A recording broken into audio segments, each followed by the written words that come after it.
Hi hello नमस्ते, कसे आहात सगळे? आय होप सगळे मस्त आणि मजेतच असाल. तर मी सारिका पुन्हा एकदा आपल्या नवीन व्हिडिओमध्ये व आपल्या यूट्यूब चॅनलमध्ये तुम्हा सर्वांचे खूप खूप स्वागत करते. तर आज मी तुमच्यासोबत आहे ना पावभाजीची रेसिपी शेअर करणार आहे.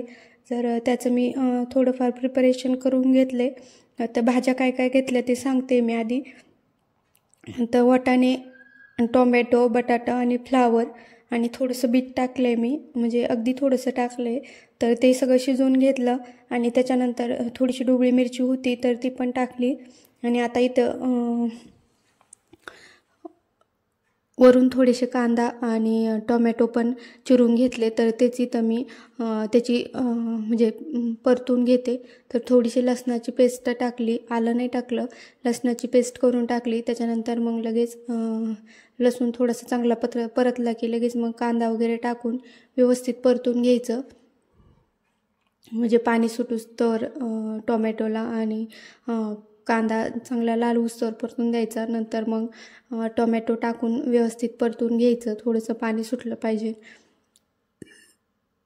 थोडंसं तेल सुटलं पाहिजे सॉरी. तर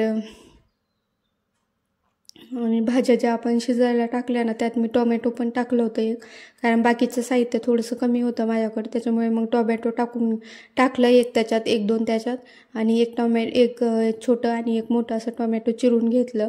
तर तेच इथं मी परतायला टाकते. आणि आता हे थोडंसं पावभाजीच्या मॅशरने मॅश करून घेते थोडंसं.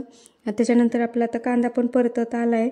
तर त्यात लगेच टोमॅटो टाकून थोडंसं मीठ टाकलं की मग टोमॅटो पण पटकन शिजतं. तर चला मग पटपट मी हे करून घेते आणि नंतर बोलते तुमच्याशी.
तर टोमॅटो आणि ते व्यवस्थित परतून झालं. त्याच्यानंतर लगेच जे आपण मॅश करून घेतलं होतं भाज्यांचं, तर ते लगेच टाकून घेतलं. आणि थोडीशी पावभाजी, म्हणजे एक पॅकेट असतं छोटंसं, तर ते पावभाजीचा मसाला टाकला आणि थोडंसं लाल तिखट टाकलं. बाकीचे इतर मसाले कोणतेच टाकले नाही मी, कारण मसाल्याने ना, म्हणजे जे पावभाजीचा मसाला असतो त्याने एवढं तिखट होत नाही, म्हणून मग तेवढंच टाकले, थोडंसं तिखट टाकलं आहे त्याच्यामुळं. तर चला मग इथं आपली भाजी रेडी झाली. आणि आता पाव थोडेसे गरम करून घेते. त्याच्या आधी ना थोडीशी याच्यावर कोथिंबीर टाकते आणि थोडंसं शिजू देते. थोडंसं म्हणजे नॉर्मल थोडंसं शिजवून देते आणि तुम्हाला जवळून दाखवते मी. तर बघा, छान अशी आपली पावभाजी तयार झाली. आणि त्याच्यानंतर मग पाव पण गरम करून घ्यायचे. मुलांना भूक लागली तर त्यांना द्यायचे आहेत मला जेवायला. आणि त्याच्या आधी म्हटलं थोड्याशा 2-3 चपात्या होत्या, तर साहेब काही खात नाही पावभाजी, त्यांना आवडत नाही. त्याच्यामुळं मग त्या 2-3 चपात्याचा त्यांना मलिदा बनवते. तर आधी मलिदा बनवून घेते आणि त्याच्यानंतर थोडंसं गॅस पण तापतोय, तर म्हटलं मग लगेच पाव गरम करायला ठेवता येईल. कसे थंड पाव आहे ना, एवढे खास लागत नाही. त्याच्यामुळे थोडीशी तूप टाकून पाव परत गरम करून घेतले ना तर पावभाजीसोबत अगदी छान लागतात. तर चला मग आता पाव पण गरम करून झालेत आणि इथं शाश्वतीला त्यांना मी जेवायला देते. तर मुलांना भूक लागली त्याच्यामुळे मग त्यांना म्हटलं तुम्हाला आधी देते.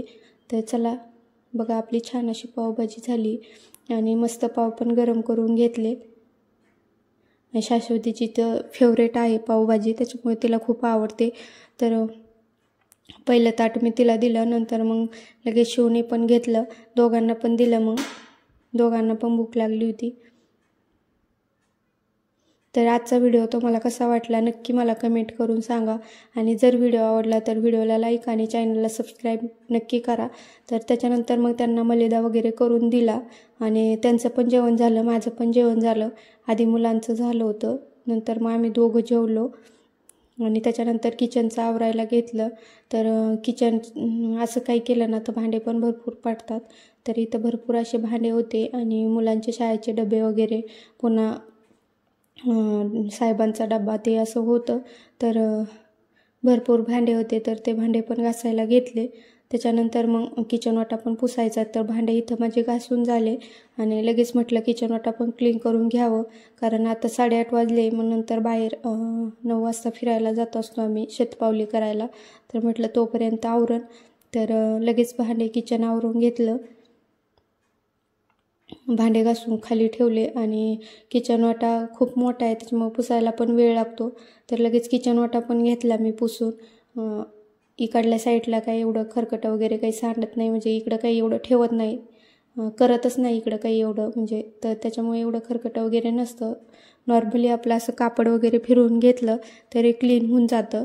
फक्त गॅसच्या तिथं आणि बेसिंगच्या तिथं जास्त खराब असतं, त्याच्यामुळे तिथं व्यवस्थित क्लीन करून घ्यावं लागतं. तर चला मग इथं मी किचन वाटा पण व्यवस्थित असा पुसून घेते.